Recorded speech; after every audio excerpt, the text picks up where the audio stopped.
Continuando a leitura do Srimad Bhagavatam, canto 10, capítulo 3, verso 47. Tatasya Shaurir Bhagavat Prachorita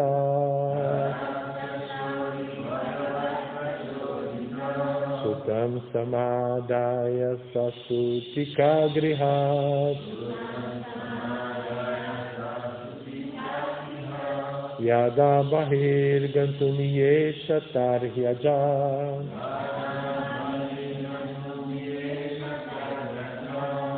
Yoga Maya Janinanda Jayaya.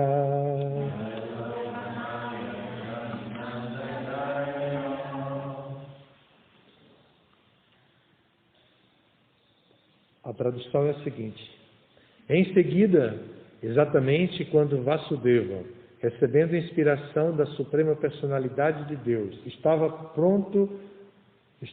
a ponto de levar da sala de parto a criança recém-nascida, lá Yogamaya, a energia espiritual do Senhor, nasceu como filha da esposa de Nanda Maharaj.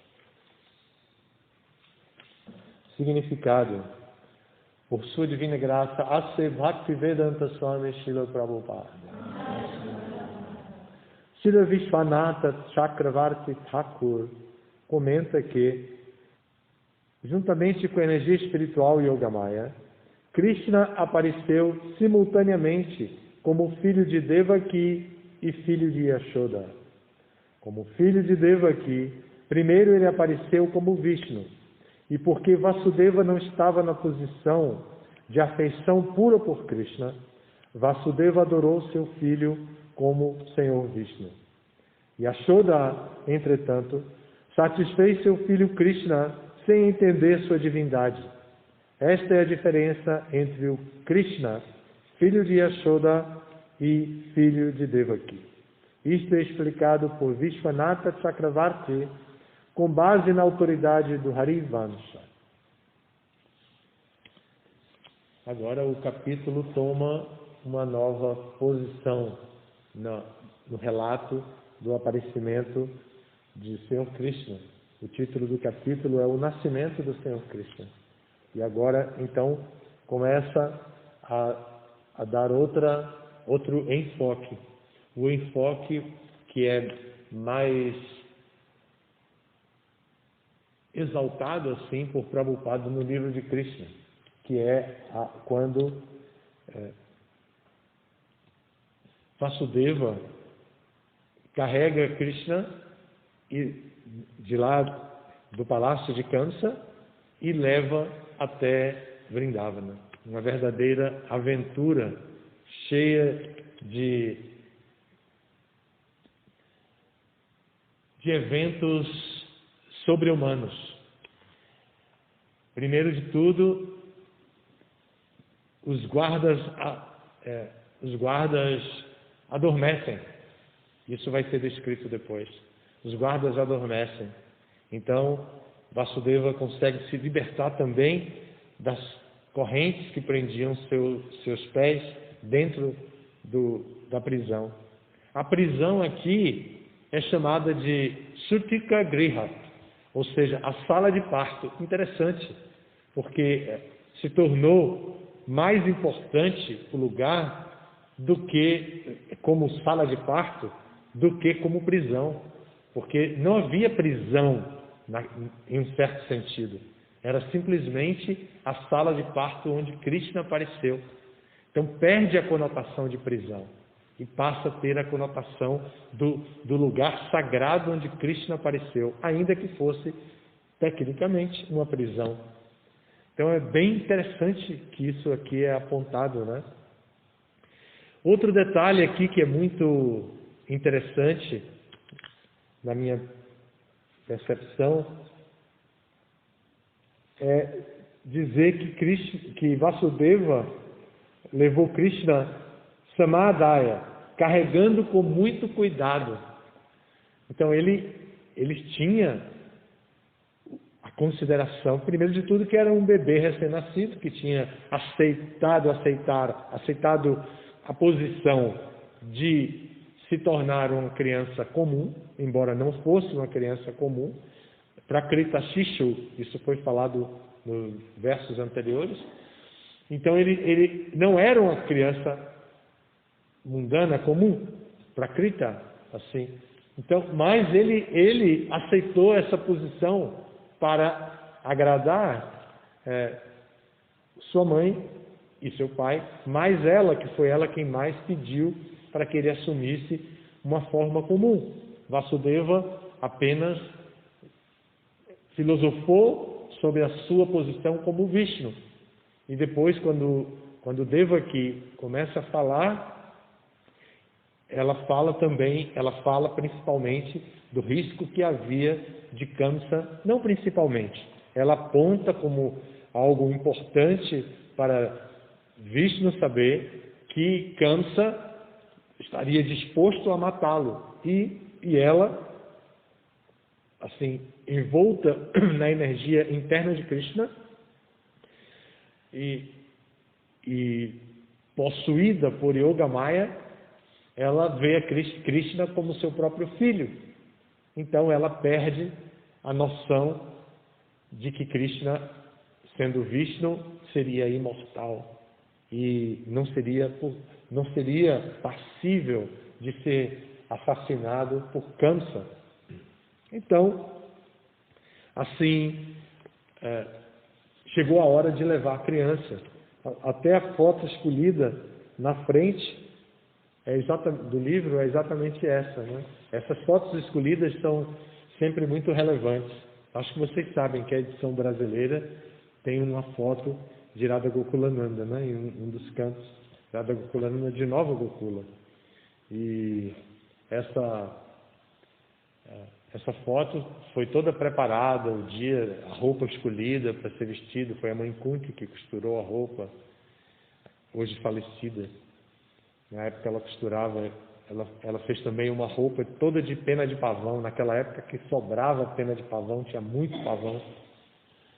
Foi antes da epidemia trazida pelo jacuz, né? Uma epidemia, um vírus mortal para os animais, que entrou em Nova Gokula, trazido pelos jacus que se aproximaram e aí contaminaram todos os pavões, e os pavões morreram, foram eliminados da face de Nova Gokula, e os jacus estão aí tranquilamente andando de um lado para o outro, porque eram imunes ao vírus, né?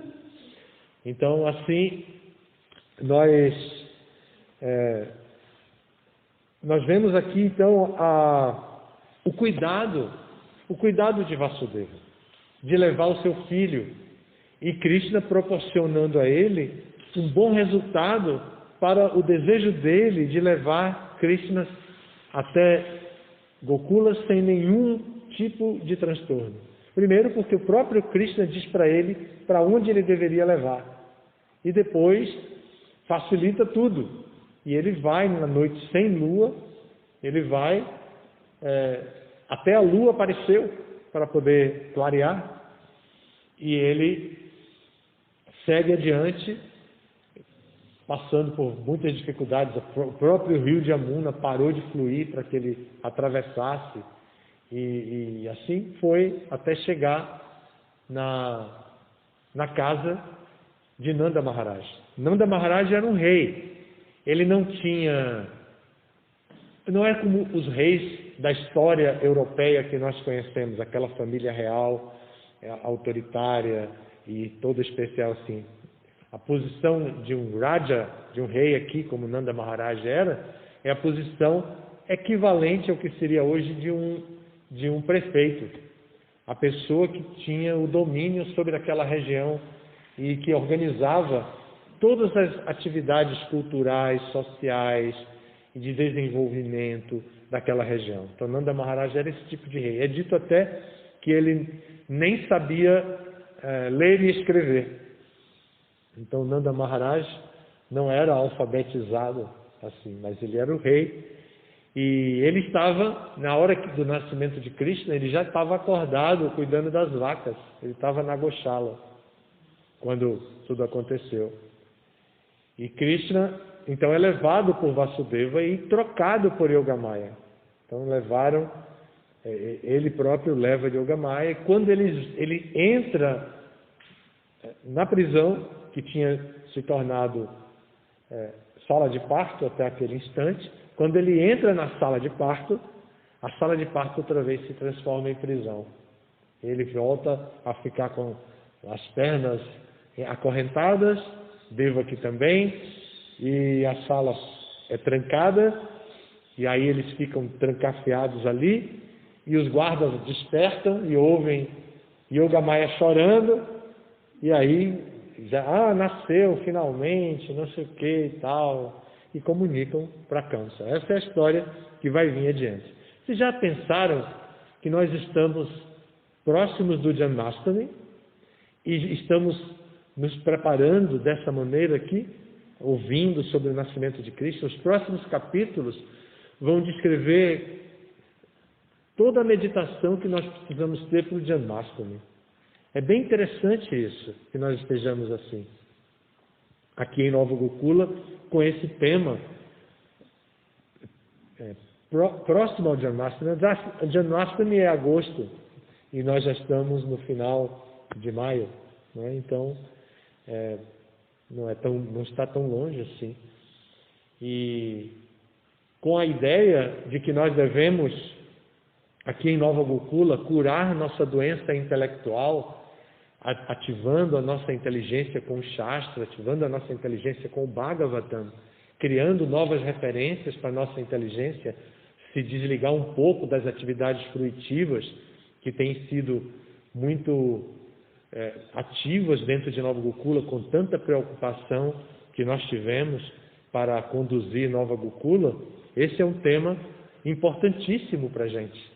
Esse é um tema que escapa do controle da tendência Grihamedi que nós temos de criar ao redor da nossa própria casa o nosso reino, as nossas muralhas ao redor dela, e criar dentro da nossa casa a zona de conforto mais adequada para nós ficarmos livres, sem nenhuma guia intelectual, guia do Shastra, guia do Guru, guia dos sadhus, e a gente cria aquele clima interno, e isso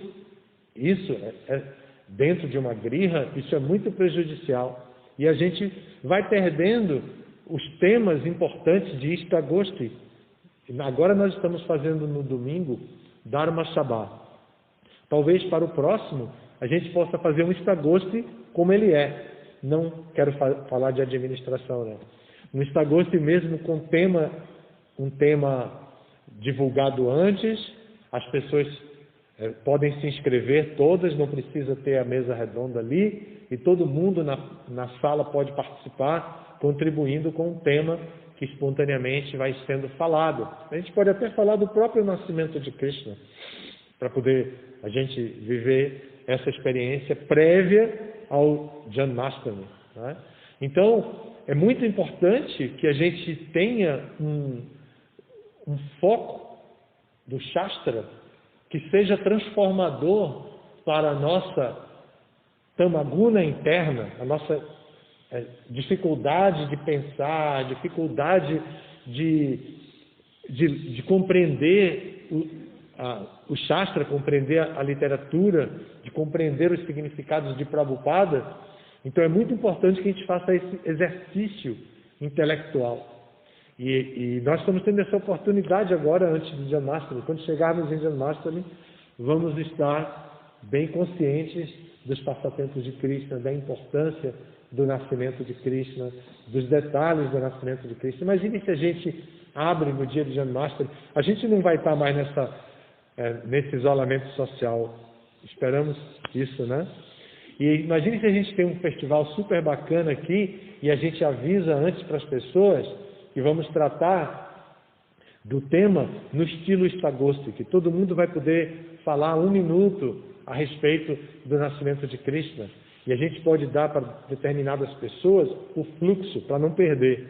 Por exemplo, a gente pode dizer, a mãe Jagya vai falar do aparecimento de Krishna como filho de Devaki. A mãe Mahakirtan vai falar do aparecimento de Krishna como filho de Yashoda. o Nrsimharupa pode falar sobre todo o misticismo que aconteceu no transporte de Krishna, desde o seu nascimento como Vishnu, a mudança para o corpo de uma criança comum, até ser transportado até o berço de Yashoda, né? O berço de Yogamaya no colo de Yashoda. E assim a gente cria uma linha de raciocínio com algumas pessoas já previamente preparadas e outros espontaneamente, todos são estimulados a estudar e outros espontaneamente falam alguma coisa. Essa Vita vai contar uma história que ela ouviu na Suíça ou na Índia ou na Inglaterra ou sei lá onde ela foi. Então, e cada um vai cantar. O Antardan também pode participar, e o Gora Dayanata, se deixar ele falar, ele vai falar 3, 4 dias seguidos com as pesquisas que ele faz aí.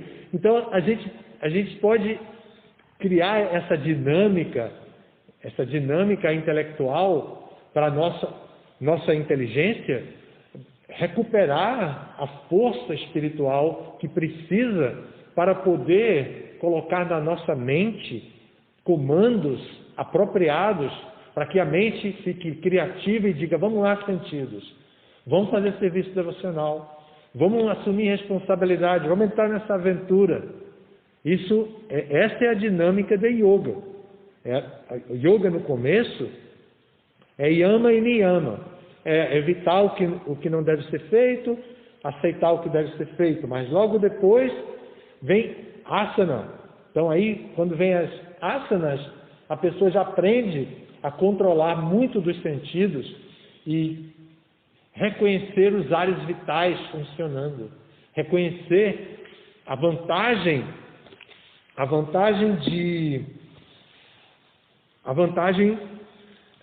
da coluna ereta, como o Prabhupada recomendou para os meninos do Gurukula e para todos, sentar com coluna ereta, a vantagem do silêncio, a vantagem de ouvir a si mesmo, assim, de ouvir os comandos da inteligência, de toda a reserva que a inteligência tem. Então, assim, depois vem pranayama, a respiração, aí diferentes ritmos respiratórios que podem afetar e modificar o aproveitamento físico de uma pessoa. E por aí vai, as últimas etapas de concentração, dharana, dhyana e samadhi, são exatamente o que eu estou falando aqui agora. É concentrar a mente, concentrar a inteligência e capacitar essa inteligência ao nível da meditação.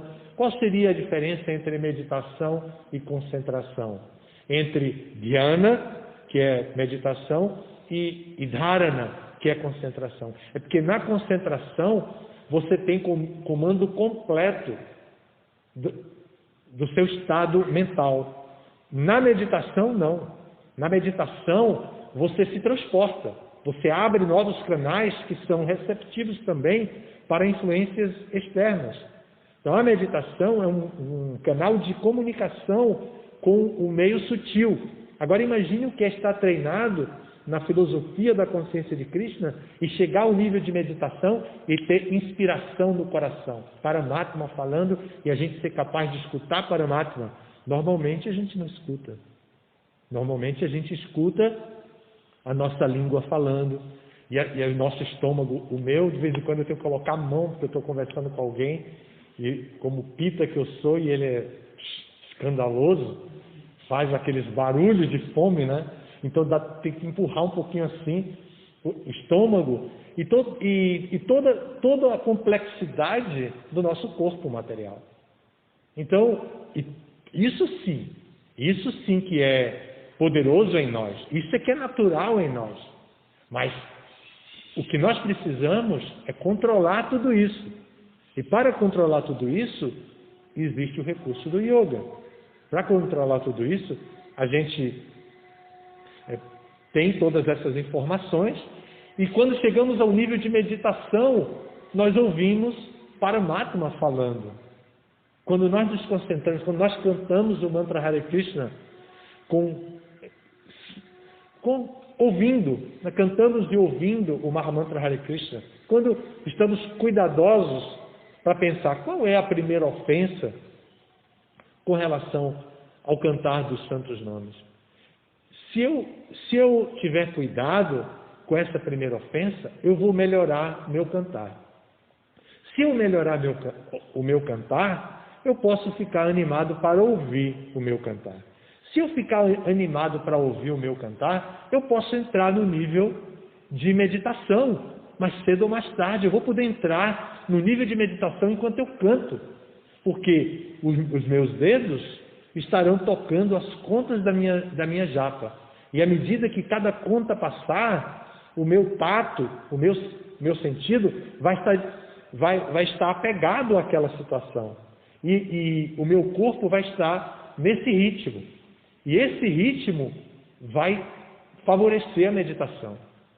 Então eu preciso chegar nesse ponto da meditação com o Mahamantra Hare Krishna. Então, qual é a segunda ofensa? Qual seria a terceira ofensa? E assim até a 10ª ofensa é um estudo, é uma força muito grande para a nossa inteligência ficar determinada, fortalecida por nossa cultura, a cultura dada por Prabhupada, para nós vencermos os chamamentos da natureza material. Outra maneira de dizer, a influência de Maya. Para nós vencermos a influência de Maya, que está o tempo inteiro com um pêndulo. Venha aqui, preste atenção. Preste atenção aqui. Eu tenho uma mensagem para você, mas agora olha só para aqui. Olha para aqui. Agora sim você está hipnotizado. Então, olha aqui a minha mensagem para você. E a gente cai. Mas o contrário disso é o processo de yoga como a gente entende. Então, o que é favorável? Melhor dizendo, dentro de Yama e Niyama, o que é desfavorável à consciência de Krishna? Então, aí vem, não comer carne, peixe, obra, não sei o que, não. E depois vem, e o positivo. Então, Niyama, o que é então? Agora é cantar. E como deve se cantar? Deve-se cantar ouvindo, deve-se cantar com concentração, deve-se evitar as 10 ofensas. E a gente vai nessa viagem até chegar ao ponto de um belo dia a gente estar cantando e sentir que estava mergulhado nisso. Vou contar aqui na frente da deidade uma coisa que aconteceu. Meu horário mais assim, comum de japa, quando eu morava em Nova Gokula, era 4 da tarde. Então eu ficava aqui cantando japa na sala do templo, sozinho. Esse horário nunca teve muita gente.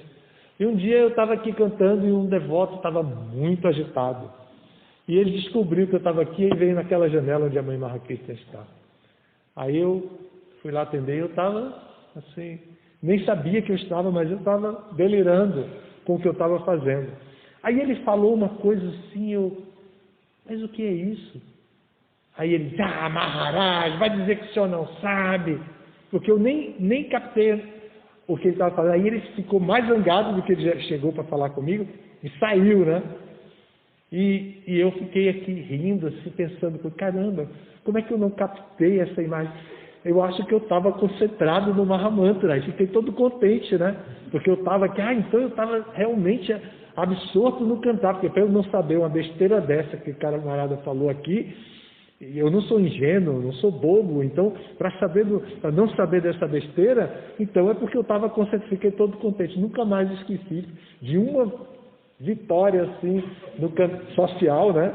No cantar do Mahamantra Hare Krishna, porque a gente está inserido no contexto social e nem sempre a sociedade nos favorece.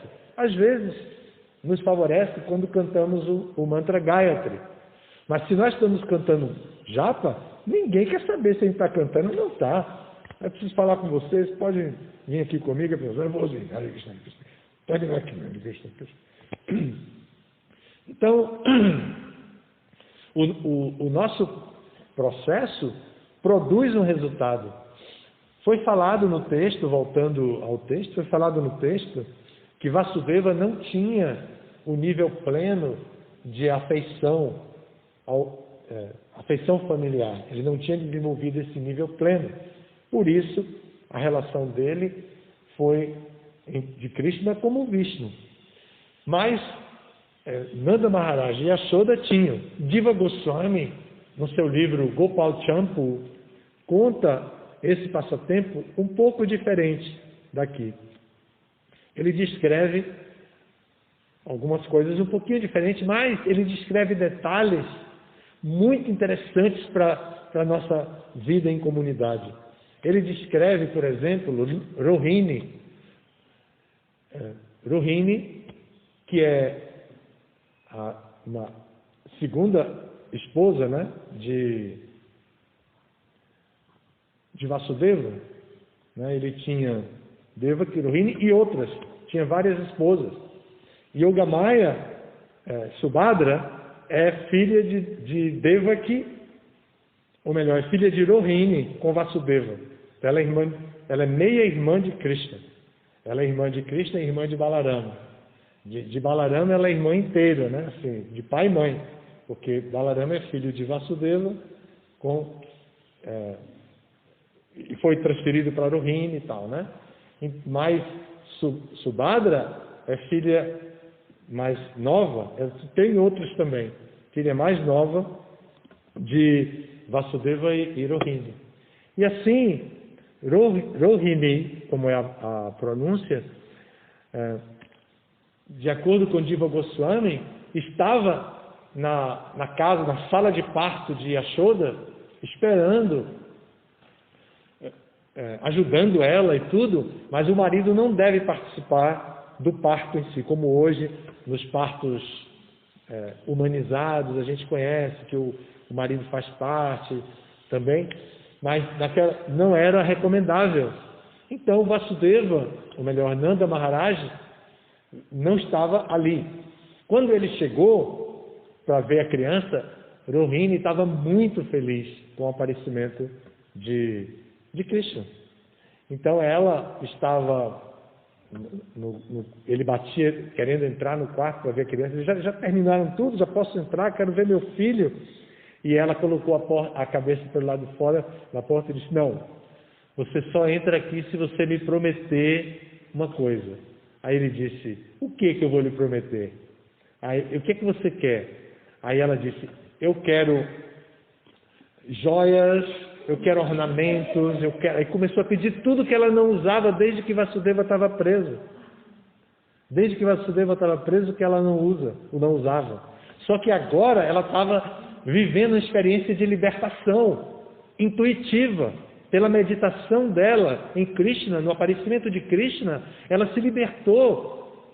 Para ela já estava livre. E ao mesmo tempo, o que estava acontecendo por lá? O marido dela estava sendo solto, que é Vasudeva, estava sendo solto, prestes a resgatá-la, que estava sob os cuidados de Nanda Maharaj. Então, ela já estava vivendo o aparecimento de Krishna, rejuvenesceu ou reabilitou Rohini à vida social. E ela dizia para Nanda Maharaj, com aquele jeito de irmã, né? Ela não era irmã dele, mas aquele jeito de comunitário de irmã, e ela dizia: você só entra, ele disse: eu prometo tudo, eu dou qualquer coisa que você quiser, mas eu quero ver meu filho. E ela mandou uma lista, né? E aí ele entrou, aí então ela abriu e ele entrou e viu o filho e tudo mais. Isso é Diva Goswami contando no seu livro Gopal Champu.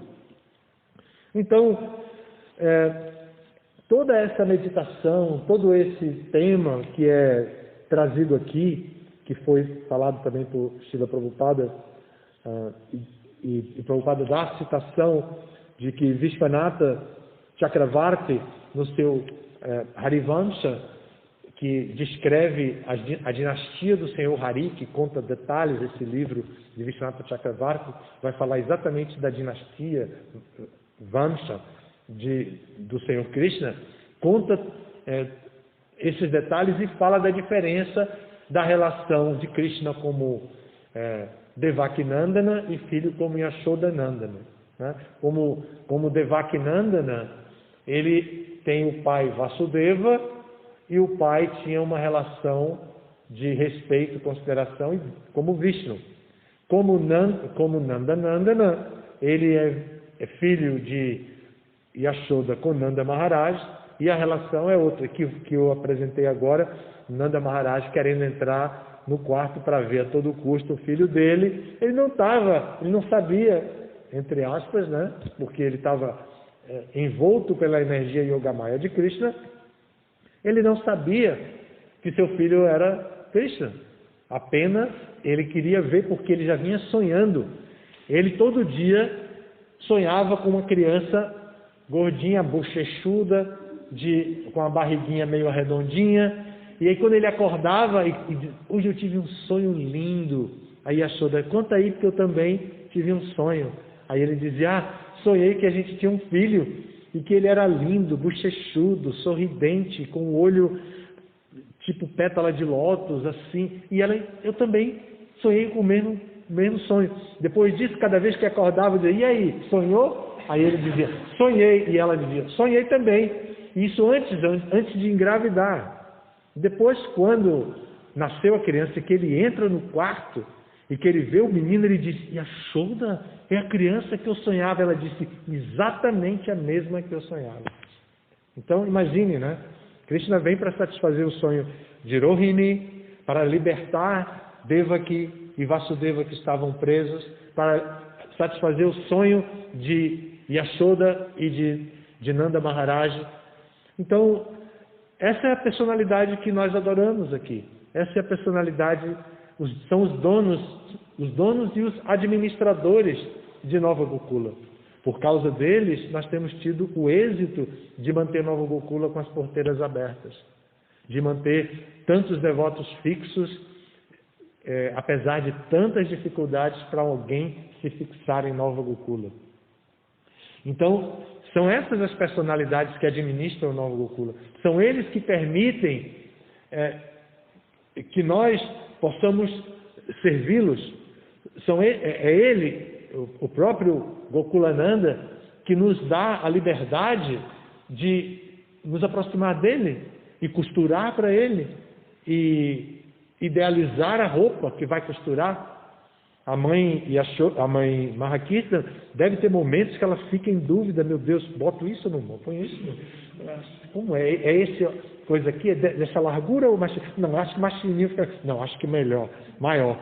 Eu não tenho um intermediário para eu testar. Eu sou filho de costureira, eu sei como fica a cabeça da costureira. Então, assim... E essa meditação, de repente Krishna diz, calma, Mahakirtan, olha isso aqui dentro dessa gaveta, abre a gaveta, Mahakirtan.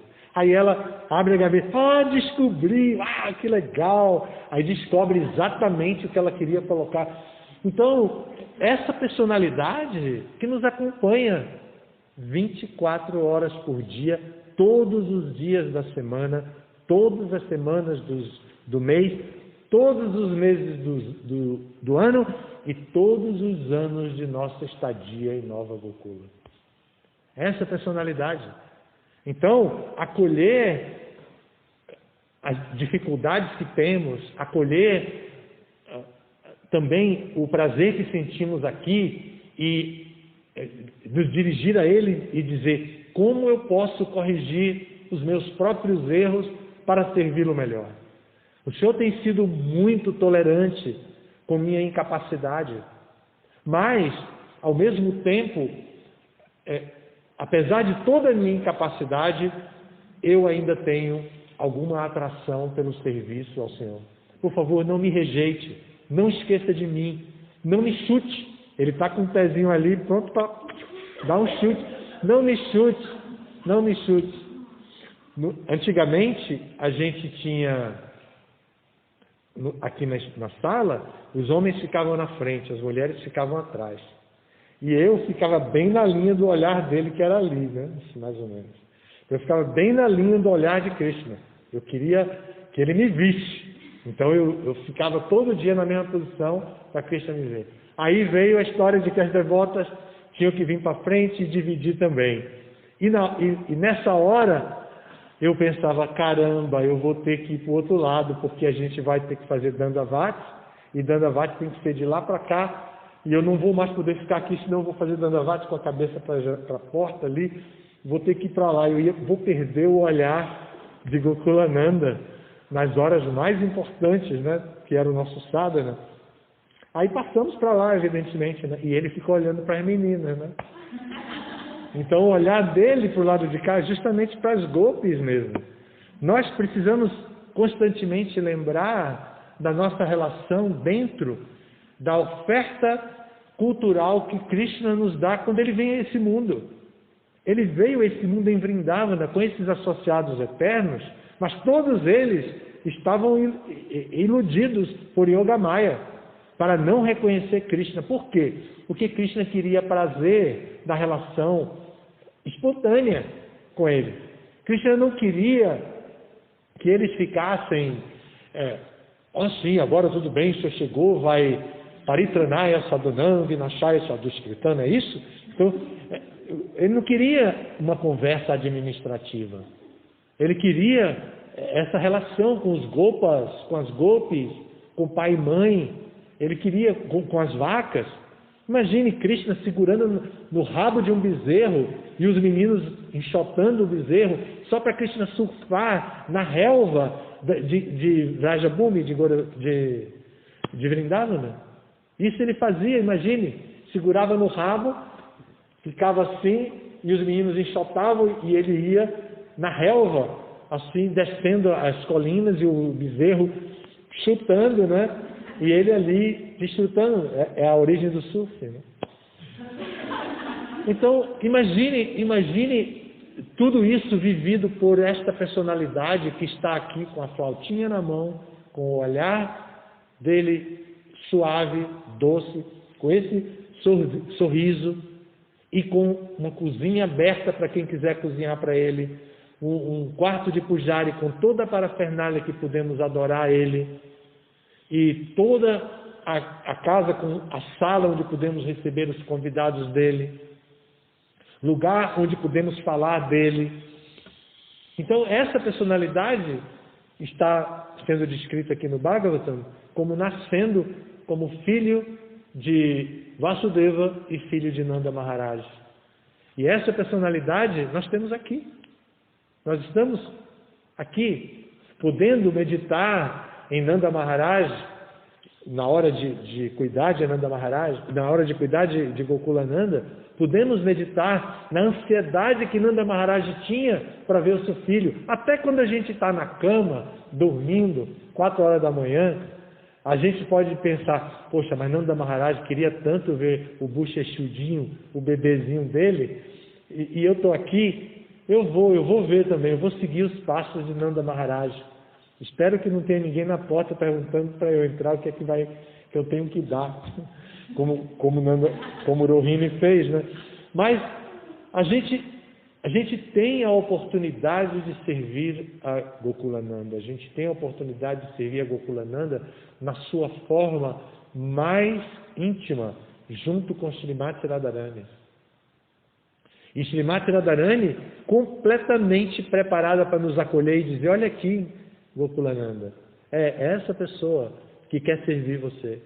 Nós estamos aqui, é o mundo espiritual, e se vivemos essa experiência espiritual, nós reproduzimos todas as emoções espirituais que são chamadas de asas.